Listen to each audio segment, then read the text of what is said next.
అర్థం చేసుకోవాలి.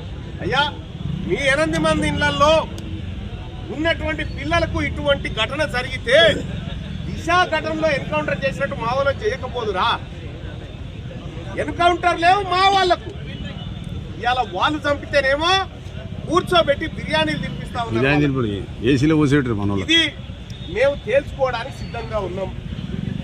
ఏదో ఇవాళ కూర్చొని ఏదో కాదు. ఆ ఊరు ఎంత దూరం ఉంటుందా? 10 కిలోమీటర్లు గట్టిగా నడిస్తే గంటలు వెళ్ళిపోతాం. అర్ధ గంట కూడా వెళ్ళిపోతాం. గంటలు వెళ్ళిపోతాం. నేను ఇక్కడ ఉన్నటువంటి నాగర్కర్ 10 నిమిషాలు వెళ్ళిపోతాం. మమ్మల్ని బొమ్మంటారా, మీరు తెస్తారా? వాళ్ళని మీరు తెస్తా అంటేనే మేము వెయిట్ చేస్తాం. లేదు మీరే పోయి రావాల్సి వస్తుంది మళ్ళా అంటే మేము అందరం కలిసి పోతాం. ఆ ఊర్లో మీ ఇండ్లాడున్నాయో మేము చెప్పేటోళ్ళు ఉంటారు కదా, ఆ ఇండ్లాడున్నాయో చూస్తాం. ఇక మీ కర్మ మీరు అనుభవించుని. మేము గౌరవించినాం, చట్టాలను, న్యాయాలను, వ్యవస్థలను గౌరవించి చర్యలు తీసుకోమని మీ దగ్గరకు వచ్చినాము. మీరు నిర్లక్ష్య వైఖరితో ఉన్నారు.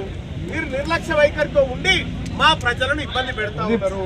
మా ప్రజలను ఇబ్బంది పెట్టి ఈ ఎవరైతే 8 మంది రెడ్లు ఉన్నారో వాళ్ళకు ఒత్తాసగా నిలబడ్డారు. కాబట్టి మేమందరం కూడా ఇక్కడ ఈ వర్గాల పట్ల ప్రేమ ఉన్నటువంటి వాళ్ళందరూ ఉన్నారు. ఇక్కడ వాళ్ళందరం కూడా ఒకటే చెప్తా ఉన్నాం, ఆ ఊరికి రమ్మంటారా? రావాలనా?